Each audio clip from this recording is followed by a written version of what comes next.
teman-teman, kembali lagi dengan Mimin Tampan yang sukanya nonton film. Gimana kabar kalian hari ini? Semoga sehat selalu dan dimudahkan segala urusannya. Baiklah, pada kali ini Mimin mau menceritakan sebuah alur cerita film bertemakan samurai yang sangat seru. Film ini berjudul Ichi yang dirilis pada tahun 2010. Menceritakan seorang samurai cantik yang lahir sebagai tunanetra sejak kecil. Ia mengembara ke seluruh kota demi mencari seorang guru yang telah ia anggap ayah kandungnya sendiri. Oke, tanpa berlama-lama lagi, mari kita masuk ke alur ceritanya.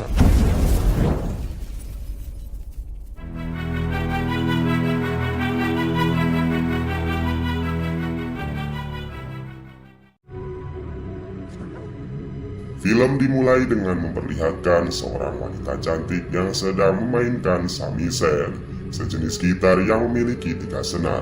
Di saat sedang dalam perjalanan, Ichi dan temannya tiba-tiba saja didatangi oleh bandit yang paling ditakuti yang bernama Bankito. Mereka memaksa Ichi dan temannya untuk ikut bersama dengan para bandit itu.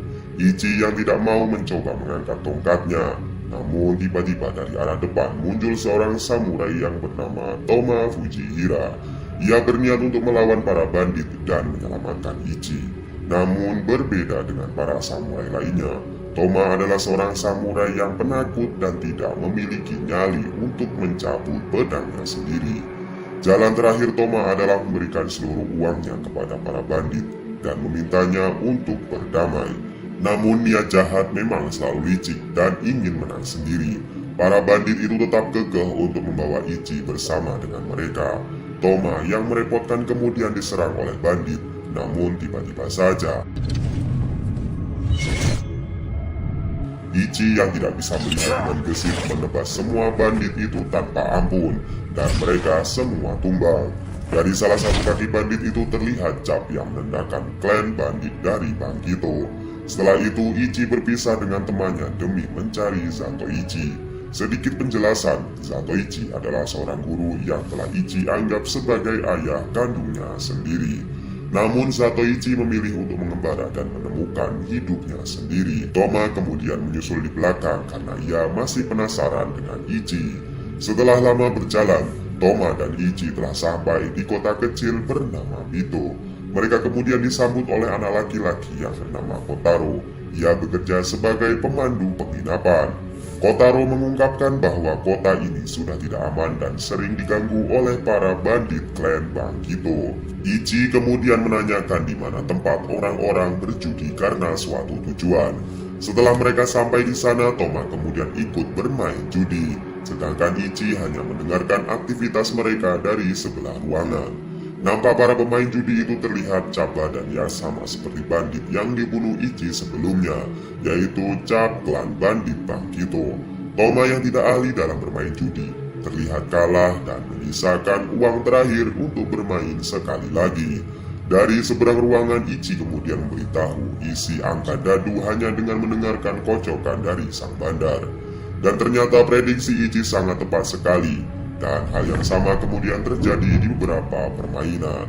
Di sini terlihat para pemain lainnya termasuk anggota klan Bankito sedikit kesal. Toma yang sudah menganggap kemenangannya ini cukup kemudian pergi bersama dengan Ichi dan Kotaro. Namun di tengah perjalanan mereka dicegat oleh para bandit Bankito karena merasa dicurangi oleh Toma sewaktu bermain judi tadi. Para bandit Bankito kemudian mulai menyerang Toma. Dan terlihat walaupun Toma yang tidak bisa mencabut pedangnya sendiri nampak gesit dalam menghindar serangan bandit Bankito. Dan kemudian lagi-lagi Ichi beraksi dengan menebas semua bandit Bankito seorang diri. Seorang anak ketua desa bernama Toragi kemudian menawari Toma untuk menjadi seorang pengawal pribadinya. Setelah Toma mengetahui upahnya yang sangat besar, akhirnya ia mau menjadi pengawal pribadi Toragi.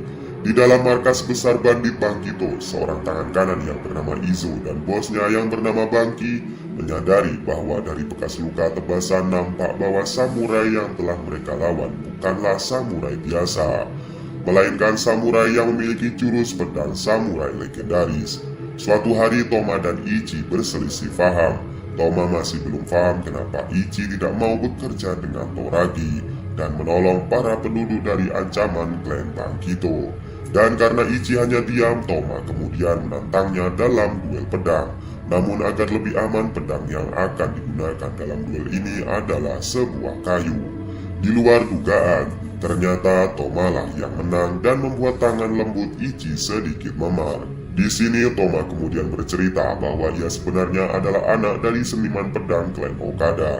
Namun suatu tragedi di mana saat ia berlatih pedang dan membuat pedangnya patah, serpihan pedang itu tak sengaja mengenai mata ibu kandungnya sendiri. Dan dari situlah Toma bersumpah tidak akan mencabut pedangnya lagi, karena ia merasa trauma dan bersalah menggunakan pedangnya sampai saat ini. Sementara itu Toragi yang merasa aman dengan kawalan Toma menggelar pertunjukan kabuki untuk menghibur para rakyatnya. Namun di tengah acara sekelompok klan Bangkito datang dan mengacaukan acara itu. Para rakyat merasa takut dan kemudian lari berhamburan. Toma juga tidak bisa berbuat apa-apa karena ia masih ragu mencabut pedangnya dan kemudian ia dipukul sampai pingsan. Toragi yang pada mulanya merasa aman karena dilindungi Toma malah harus melihat ayahnya sendiri yang meninggal dikarenakan ingin melindunginya. Sebelum meninggal, ayahnya mengatakan kepada Toragi untuk selalu melindungi kota dan penginapan Bito. Iso sebagai tangan kanan klan Bangkito berniat untuk membawa Toma ke ketua mereka. Namun tiba-tiba Ichi datang dan mengaku bahwa ialah yang telah membunuh klan Bangkito sebelumnya. Ichi kemudian meminta kepada Izo untuk dihadapkan ketua mereka yaitu Bangki. Para klan Bangkito kemudian meremehkan Ichi karena melihat ia adalah wanita yang buta. Namun saat mereka hendak menyerang, Ichi dengan brutal membantai semua klan Bangkito dan menyisakan Izo seorang diri.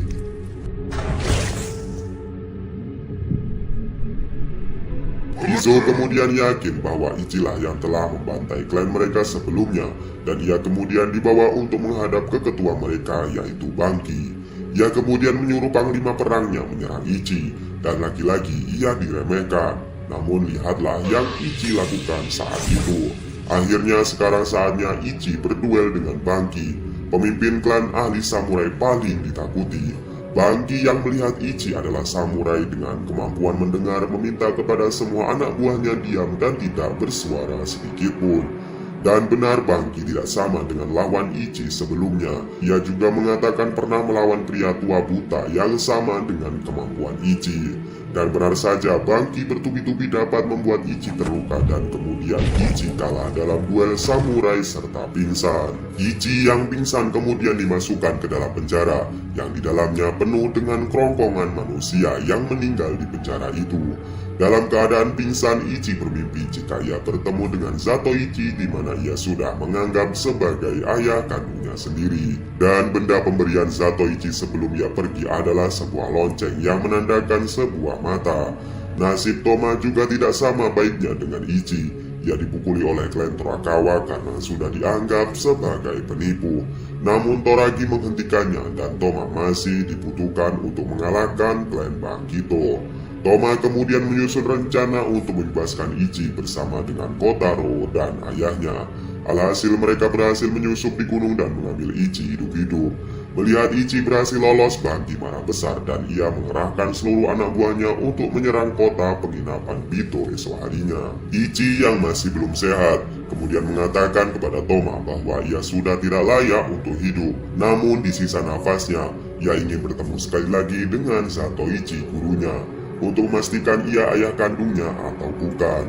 Toma yang mendengarnya kemudian memeluk Ichi dan mengatakan bahwa Ichi masih layak hidup dan ia tidak pantas untuk mati sekarang. Karena selama ini Ichi sudah bertahan untuk hidup meskipun sudah beberapa waktu ia mengalami penderitaan yang tidak ada habisnya. Ketika Ichi sedang tidur, diam-diam ia meninggalkannya dan menuju ke klan Shirakawa yang akan berperang melawan klan Bangkito. Dan para penduduk Bito juga tidak gentar dengan pedangnya di tangan mereka siap mati untuk mempertahankan tanah mereka. Shin memperlihat kembali Ichi yang telah bangun. Ia kemudian bertanya kepada Kotaro tentang apa yang telah terjadi. Sedangkan di tanah peperangan terlihat para penduduk dengan gigih berperang. Walaupun kalah jumlah, para klan Shirakawa nampak bisa mengimbangi perlawanan klan Bangkito. Toma yang masih ragu mencabut pedangnya terlihat gugup dan ragu-ragu untuk melawan klan Bangkito. Sedangkan Toragi yang terluka masih mampu mengatasi serangan Izo. dan malah mampu membunuhnya untuk membalaskan dendam ayahnya yang telah meninggal. Terlihat kedua klan banyak korban berjatuhan dan menyisakan beberapa orang saja. Untuk menentukan siapa pemenangnya, Bangki kemudian menantang duel 1 lawan 1. Toragi sebagai pemimpin Shirakawa hendak maju melawan Bangki. Namun Toma kemudian mencegah dan ia bersedia mati demi Shirakawa. Bangki kemudian meminta Toma untuk mengembalikan Ichi kepadanya. Namun jelas saja Toma menolaknya.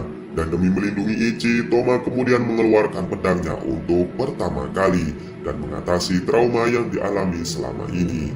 Di lain sisi, Ichi yang masih terluka parah kemudian bertekad secepatnya menuju kota Bito. Kotaro yang di belakangnya merasa sedih karena Ichi yang tidak memperdulikan kondisinya sendiri. Kemudian terlihat Bangki dan Toma sedang berduel dengan sangat hati-hati. Karena Bangki tidak menduga kemampuan Toma seperti apa dan tidak ingin meremehkan kekuatan lawannya itu. Dan jelas saja, Bangki dan Toma sama kuatnya. Namun di saat Bangki lengah, Toma berhasil melukai Bangki dan kemudian mereka saling bertusukan satu sama lainnya. Ichi yang datang terlambat melihat Toma sudah terluka parah. Di dalam pelukanya, Toma kemudian mengatakan kepada Ichi agar selalu hidup dan tidak putus asa dengan harapannya. Toma menghapus air mata Ichi dan kemudian ia meninggal dunia. Bangki yang belum mati mencoba bangkit dan menyerang dari belakang. Namun untuk kali ini Ichi tidak akan memaafkan karena sudah membunuh orang yang ia sayangi. Dan kemudian satu tebasan di wajah Bangki mengakhiri ketua klan Bangkito yang sangat meresahkan masyarakat.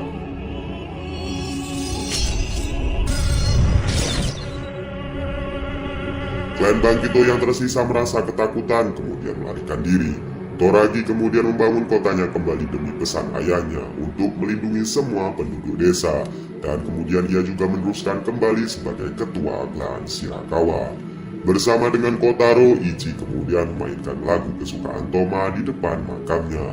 Ichi kemudian berpamitan kepada Kotaro untuk melanjutkan perjalanan ke klan Okada untuk meletakkan pedang Toma di atas makam ibunya. Sebelum pergi, Ichi mengucapkan terima kasih kepada Kotaro yang menjadi cahaya penuntun bagi dirinya. Dan ia kemudian memberikan lonceng tanda mata dan mengatakan ia akan baik-baik saja. Ichi kemudian pergi dan berpisah dengan Kotaro. Dan kemudian film pun selesai. Sebuah ending yang sangat berkaca-kaca. Film yang mengajarkan tentang kehidupan dan selalu berusaha untuk yang terbaik. Rasa putus asa yang diwakili Ichi dan ragu-ragu yang diwakili oleh Toma nyatanya tidak memberikan hal yang lebih baik. Justru itu membuat diri kita semakin lemah dan mudah menyerah. Kisah Ichi yang begitu kelam dalam film ini, di mana ia bertahan hidup demi mencari gurunya yang telah ia anggap sebagai ayahnya sendiri. Dan ia akan terus berjuang entah sampai kapan itu berakhir. Terima kasih yang sudah menonton film ini.